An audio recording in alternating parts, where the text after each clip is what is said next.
To understand the 20th century, you have to understand one document signed in 1919, the Treaty of Versailles. On paper, it ended the state of war between Germany and most Allied powers after World War I. In practice, it tried to do something much harder than ending combat. It tried to assign blame, define punishment, redesign borders, and create a political order that would prevent another continental war. That is an enormous burden for any treaty, especially after a conflict that killed millions and shattered empires. The treaty was signed on June 28, 1919, at the Palace of Versailles, deliberately chosen for symbolism and timing, exactly 5 years after the assassination of Archduke Franz Ferdinand, the spark that ignited the war. But the dramatic signing ceremony can hide the real story. The core decisions were made over months in Paris negotiations where Germany had no seat at the table before being told to sign. From the first line, Versailles was less a mutual settlement and more a dictated peace. And that set the tone for everything that followed. Before Versailles, the shooting had already stopped. The armistice of November 11, 1918 ended active fighting, but an armistice is not peace. It is a pause built on temporary conditions.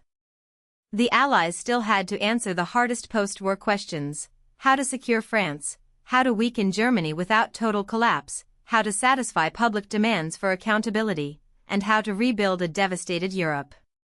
These goals often collided. Voters in Allied countries wanted justice and compensation. Military planners wanted strategic safety.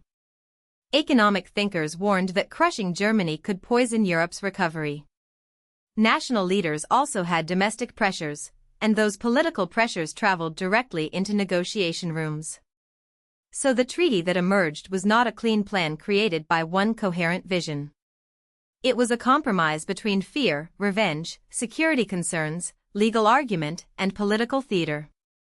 That is why Versailles can look contradictory, severe in some areas, incomplete in others. It was built by leaders trying to satisfy incompatible demands at once. The terms imposed on Germany were broad and deeply consequential. First came disarmament, designed to reduce German military capacity so another large-scale war would be harder to launch. Then came territorial concessions, which meant Germany had to surrender land and accept changes that affected population, industry, and national pride. Germany also had to accept the independence of states that had previously been tied to the German imperial structure. On top of that came legal and symbolic measures, demands to extradite alleged war criminals and the extraordinary expectation that former Kaiser Wilhelm could be put on trial. The message was clear: this was not only a strategic settlement, it was a moral and legal reckoning. But each category carried practical problems. How far can disarmament go before it feels like humiliation?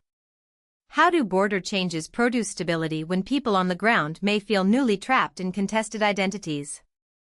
And can punitive legal language coexist with long-term reconciliation? Versailles answered these questions decisively, but not necessarily sustainably. No clause became more controversial than Article 231, later known as the War Guilt Clause. Its wording stated that Germany and its allies accepted responsibility for losses and damages suffered by Allied governments and their nationals because of the war. Legally, this clause was tied to reparations logic: if responsibility is established, financial claims can be justified. Politically and psychologically, however, many Germans read it as a national confession of sole moral guilt for the entire catastrophe of World War I. That distinction mattered enormously. A legal mechanism intended to support compensation became a symbol of collective dishonor. In a fragile post-war society, symbols can be more powerful than numbers. Article 231 fed narratives that Germany had been shamed, cornered, and denied equal treatment. Even people who did not reject every treaty term could rally around resentment toward this single article. In that sense, the clause did more than allocate responsibility. It reshaped political emotion, and political emotion later reshaped history. Reparations were the other explosive issue. The Allies sought payment for enormous wartime destruction, especially in regions physically devastated by conflict.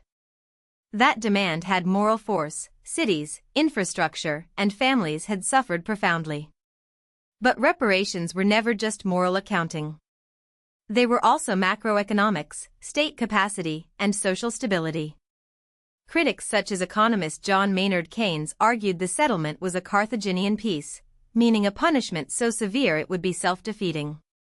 In his view, excessive burdens on Germany could destabilize the wider European economy and ultimately hurt everyone, including the victors. Later debates linked reparation pressures to Germany's severe economic turmoil, including hyperinflation, though historians continue to debate exactly how direct and decisive that relationship was. The key point is that reparations became a political weapon inside Germany and a diplomatic headache across Europe. Any payment schedule had to balance justice, feasibility, and strategic stability. Versailles set the demand, but implementation quickly revealed how difficult that balance was. Interestingly, criticism of Versailles came from opposite directions.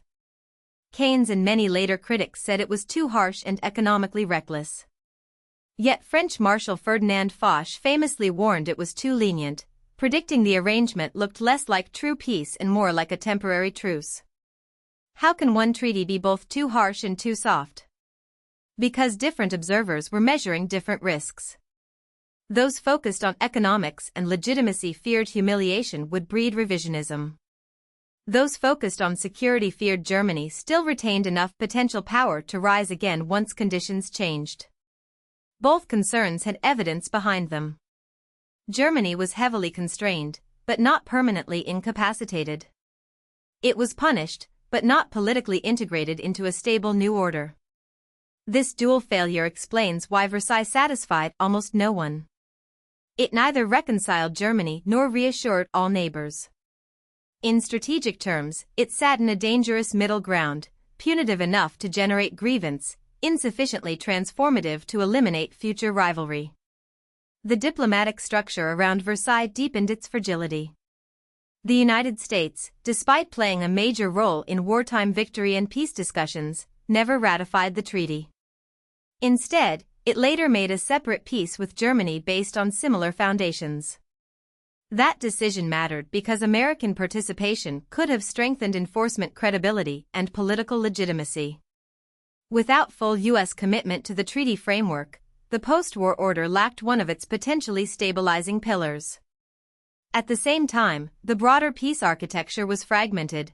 Germany signed one treaty, while other Central Powers signed separate agreements with similar responsibility language.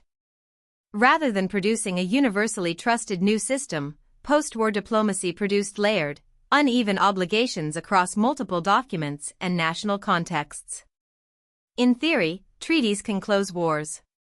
In practice, they must also create institutions and relationships that can absorb shocks.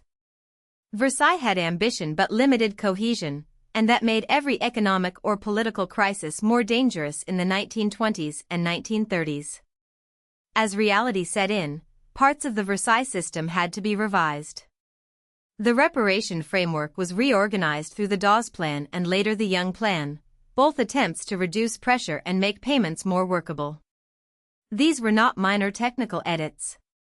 They were admissions that the original mechanism was difficult to sustain without broader instability.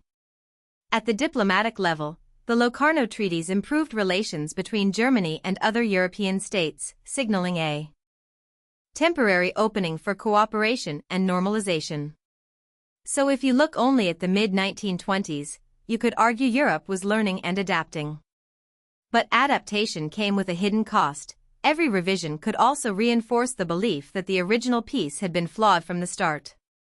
Inside Germany, nationalist voices framed concessions and revisions alike as proof of humiliation. Outside Germany, anxieties persisted about whether accommodation invited danger. That tension between pragmatic adjustment and political mistrust prevented durable confidence in the interwar order. Domestic politics turned treaty grievances into mobilizing power. Bitter resentment toward Versailles became a central narrative exploited by the Nazi Party. This does not mean the treaty mechanically caused dictatorship. History is never that simple. Economic crises, institutional weaknesses, propaganda, elite miscalculations, and international shocks all mattered.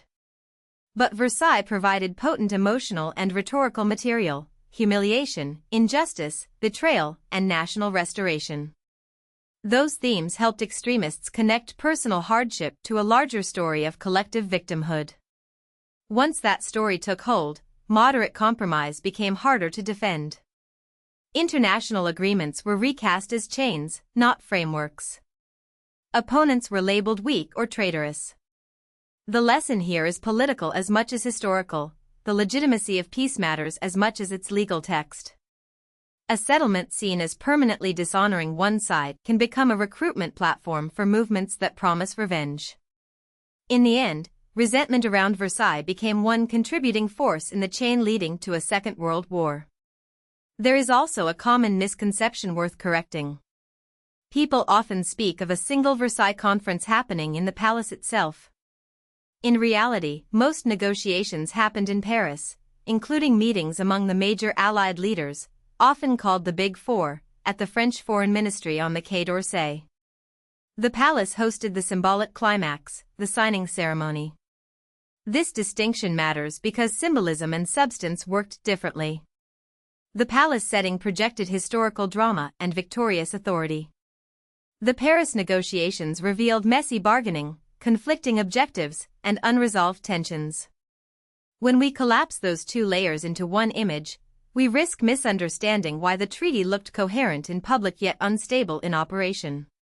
Diplomatic products are often like this: polished documents masking unresolved political contradictions. Versailles became famous partly because its symbolism was so powerful, but its long-term consequences were driven by the unresolved compromises embedded in the negotiated details. So was Versailles a necessary act of justice, a strategic blunder, or an impossible compromise after an unprecedented catastrophe? The most accurate answer is that it was all three at once. It tried to punish aggression, compensate devastation, and deter future war, but it did so through terms that many perceived as illegitimate and through mechanisms that proved difficult to enforce or maintain.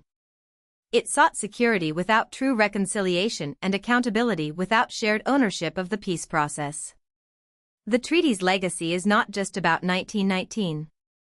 It is a warning for every post-conflict settlement since then. Durable peace requires more than ending violence. It requires political legitimacy, economic realism, and institutions strong enough to manage revision without collapse. When one of those pillars fails, grievance can outlive the guns. Versailles reminds us that how a war ends can shape the next generation as much as how that war was fought. If you found this helpful, please like this video and subscribe for more explainers.